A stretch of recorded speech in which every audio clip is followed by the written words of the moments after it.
Hello everybody, Wednesday, April 24th, 2019, 6:28 p.m. We've been talking a lot about earthquakes. That's not going to stop here, but really quick, we're going to talk about what's been going on in Texas. They had a lot of significant weather today. In fact, there are tornado warnings still going on right now in Brazos County, Wixon County, and that is north of Bryan, Texas, I believe, Bryan. And if we look at our county-by-county chart, you can see here these red specks here are the areas of which there are tornado warnings currently. So you can see here, tornado warning. We got this county here, Corpus Christi, Victoria, and Laredo, Texas. And then this red area here, Dallas, Fort Worth. And there's one more up in here. It's hard to get your pointer to point on it. But basically, this entire area of basically central to eastern Texas is under a very severe thunderstorm and weather watch at the moment. Lots of flooding going on in this area. Hail situations going on, damaging hail actually. And like I said, those tornado warnings still going on. So want to get a bit of weather in here as this is significant. And we'll roll up through Louisiana, possibly Mississippi, Alabama. Now, Alabama had an interesting situation today. There was a mine collapse. Let me show you this real quick. Now, this is the point of this video. Besides the stuff going on in Texas, take a look at the temperatures too today. Look at this. We're getting into the 90s in some areas. In the west, we're getting into the 90s in some areas on the east. It's getting warmer out, guys, but that's just going to bring stronger storms, and then we know what comes next, hurricane season. In fact, I believe May, 12th is the beginning of Pacific season. Got to look into that. I'm pretty sure it's the 12th. But we could see this condensed water vapor moving over Texas, counterclockwise motion, certainly a low-pressure system. That is why we're seeing that severe weather there. And it's certainly moving, it is moving into Louisiana as we speak. So we can even look at this on Tropical Tidbits. We can see that severe strip is up here. They're more so calling it in this area right now. This is actually 6 hours from now. They're saying to look into this area. So like I said, this is going to move just like the rest of the storms we've been dealing with. It almost takes on that nor'easter shape, but I don't know that it's going to have the amount of time to form to really produce the danger we had in the past couple weeks tornado-wise. Certainly going to bring rain to the northeast, so no doubt about that, but we're starting to see the rings around the letter L there for low pressure, and when you start to see the rings around them, it's more of a centralized situation as opposed to spinning off tornadoes. We spoke about that briefly during the last couple of weeks while we were dealing with these tornadoes nonstop. Now, let's get to this seismic situation. So, I'm sure a lot of you heard today, though, we had a 3.7 hit Daysburg, Tennessee, okay? But before that, notice the time here, 10:56:54 UTC on the 24th, 14 kilometers deep. This was felt by thousands of people, guys, thousands. So you go to this here. This is just on this one website. Over 1,175 people filled out reports saying they felt this quake. Not much as far as damage goes that I can see or find, but this is not the first quake in Tennessee we've seen of this size lately. But the point is, before that, guys, there was a mine collapse in Alabama. You can see it right here. 2.5 magnitude it registered as a mine collapses. So I took a look at this area. There is some work going on in this area. You can see the mine is saying it collapsed right here. This is the area here. I actually punched the coords into Google Earth. We could take a look at it real quick.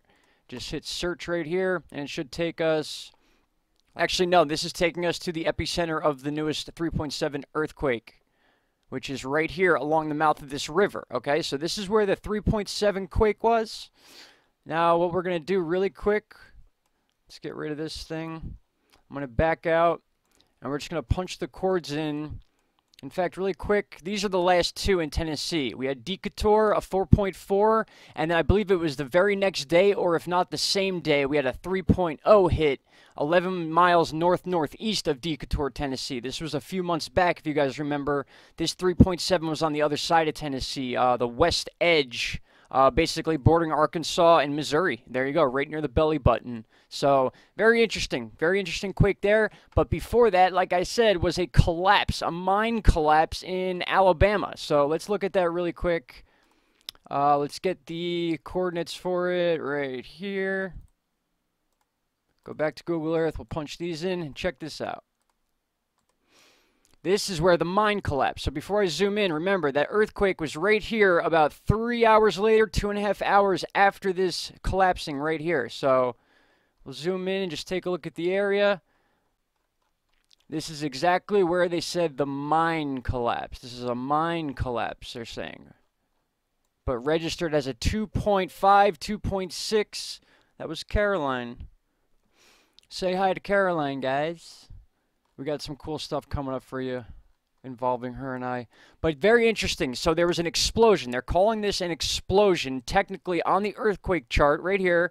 2.5 mine collapse 21 kilometers west of Rock Creek, Alabama. So very close to the mouth of the river. And then when we go back to the actual 3.7 earthquake, it's also near the mouth of a river. Just very interesting stuff. So 2.5 hours after a mine collapse, we have a 3.7 earthquake in Tennessee. Right, similar layouts, I would say. Actually, yes, very similar layouts. And then we have thousands of people feeling this quake in Tennessee. And shortly after, 2.5 mine collapse. Yes, so we did get this in the right order. So yeah, if any of you have any information on that, that would be very interesting. But whenever you see a diamond on this USGS chart here, that's usually an explosion. More than likely. So either they're mining here, or there's a mine that did collapse and possibly triggered this 3.7 earthquake in Tennessee later on in the day. I don't know. That's why I'm bringing the info to you guys to maybe we could figure it out.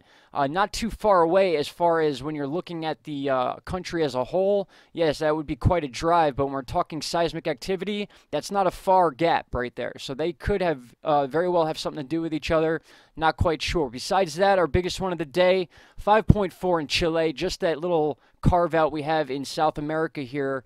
That's kind of getting concerning, at least to me, with this fault line here. A lot of big quakes happening in this area, and then obviously we just had the Philippines getting smashed with 2 quakes back to back this past Monday and Tuesday, 2 days in a row. Or yeah, exactly that. So, all right, guys. With that said, that's what I got for you for now. We got to keep an eye on the Atlantic Ocean as we are approaching the 2019 hurricane season, the Pacific season, as we talked about.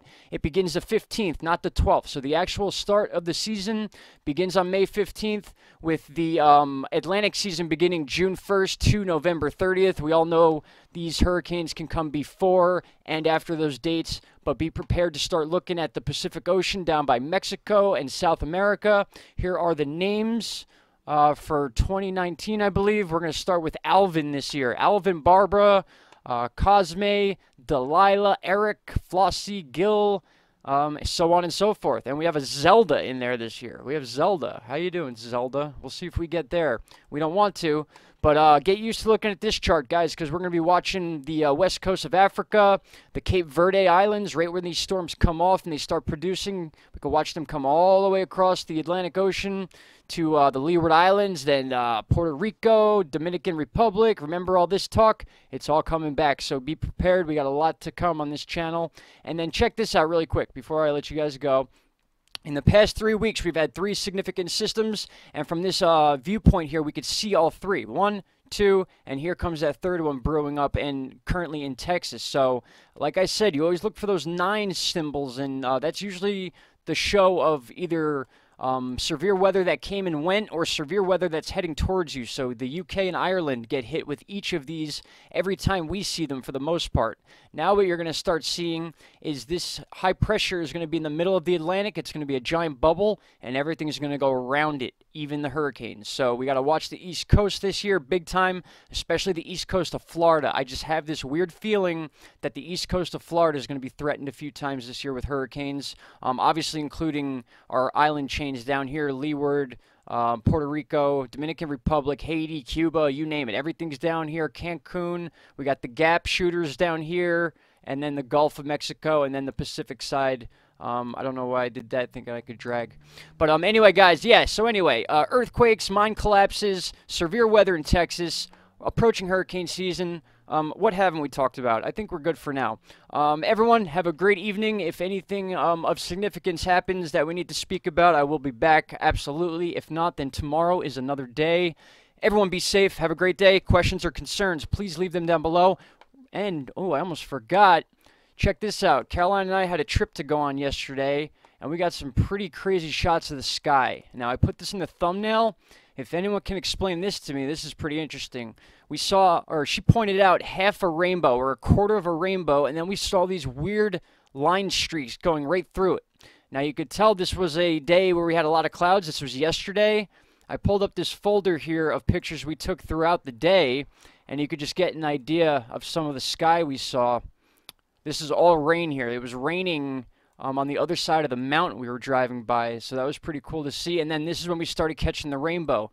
There's a line that extends from the horizon, goes all the way up this way. If you change the contrast of the picture, I'm not going to do it right here, but it's cutting off the rainbow. The rainbow is going into a cloud, which is very odd. Very rare to see those. I don't see it too often. Here's another shot of it here, and then I believe there's one more. Here it is. This is the one I put on the actual thumbnail of this video. And you could still see those lines. This is untouched, unedited picture. This is my T6i Canon camera, my DSLR. And you could see it missed a piece, and then there was another line that comes through, and you were able to see this line way beyond this tree and then stopped right with this back edge of the clouds here until the other layer was there. So very interesting pictures, and for those of you that want to send us pictures, you can either email them to us directly into thin air with 2 N's, IN number 2 THINNAIR at gmail.com, or you can simply hashtag them on Twitter or Instagram with the hashtag #IntoFamily. And we are going to have Type X Files channel beginning in the next couple days. We're going to show you guys how to get to that channel as well. So with that said, guys, that's all I got for you for today. Please be safe, and we'll be back if anything extraordinary happens. All right, guys, take care. Bye-bye.